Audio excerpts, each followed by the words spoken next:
झुळझुळ वाहे पुण्य जळाचा निर्झर हो, निर्झर हो. श्री विघ्नेश्वर सदन शुभंकर ओझर हो, ओझर हो.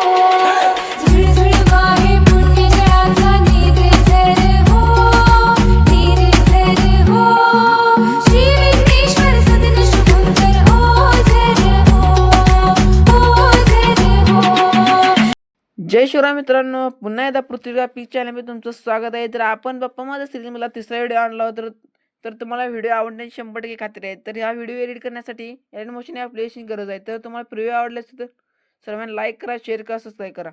तर हा व्हिडिओ बनवण्यासाठी एडिट मोशन ॲप्लिकेशन ओपन करून घ्यायचे आहे. एलियन मोशन ॲप्लिकेशन ओपन करून घेतल्यानंतर बीटमार्क आणि शेक इफेक्ट इम्पोर्ट करून घ्यायचा. इम्पोर्ट करून घेतल्यानंतर शेक इफेक्ट या प्रिसेटमध्ये जायचं आहे. शेक इफेक्ट या प्रिसेटमध्ये जाऊन या फोटो पहिल्यांदा ॲड करून घ्या. तुम्हाला कोणताही तुमच्यापाशी आहे ते कोणताही. तर पहिला फोटो सर्व ॲड करून घ्या.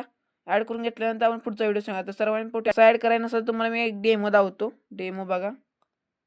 तर तुम्ही बघा ही फिल क्लीन करायचं. फोटो ॲडजस्टमेंट झाले पाहिजे. कोणताही फोटो चुकला तर व्हिडिओ आपला चुकणार आहे सांगतो आत्तापर्यंत.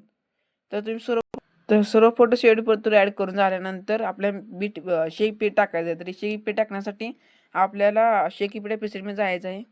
शेक इफेक्ट या प्रिसेटमध्ये आल्यानंतर पहिला शेक इफेक्ट कॉपी करून घ्या आणि प्रथम फोटो जो आहे ना त्याला पहिला हा टाका. टाकून झाल्यानंतर बॅक घ्या.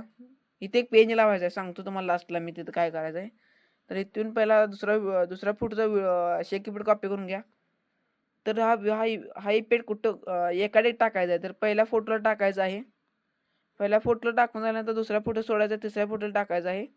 तिसऱ्या फोटोला टाकून झालं तर चौथा फोटो सोडायचा, पाचव्या फोटोला टाकायचा आहे. असापर्यंत लास्ट फोटो करून घ्या. फक्त कोणत्या ह्याला टाकायचं नाही, कोणत्या फोटो टाकायचं नाही मी तुम्हाला सांगणार आहे. तर 20.6 सेकंदापाशी एक टाकायचा नाही एकाड एक, आणि लास्टला एक टाकायचं नाही. तर बाकी सगळी एकाड एक टाकू शकता. तर तसं टाकून घ्या शेवटपतूर.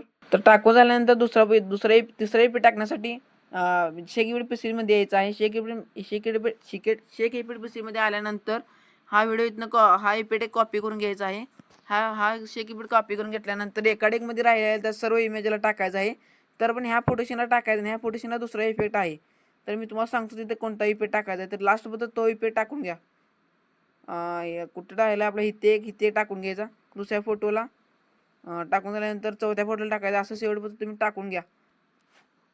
तर तुम्ही म्हणत असताना पृथ्वी ग्राफिक्स का लास्ट पटापट व्हिडिओ करायला आहेत. कारण का मित्रांनो, व्हिडिओ खूप मोठा होण्याची शक्यता आहे. तर लास्ट इफेक्ट टाकण्यासाठी शेक इफेक्ट या प्रोसेसमध्ये यायचं आहे. तर कारण हा कसा लय मोठा होणार आहे व्हिडिओ, म्हणून मी बराबर घ्यायला लागलो. कारण जरा प्रॉब्लेम आहे ना. चला आता ही लास्ट इफेक्ट टाकून घ्यायचं आहे उरलेल्या इमेजनला.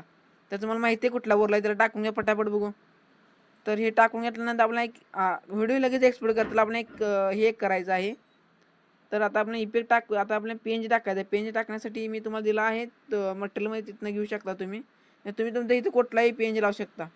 तर आपला व्हिडिओ पूर्णपणे रेडी झाला आहे. तर तुम्ही व्हिडिओ एक्सपोर्ट करण्यासाठी वरच्या कोपऱ्यात क्लिक करा आणि व्हिडिओ एक्सपोर्ट करून घ्या. तर आपला व्हिडिओ आज इथेच संपला आहे. तर बाप्पा माझ्या सिरीजला चौथा व्हिडिओ उद्याच्या येईल किंवा परवा येईल.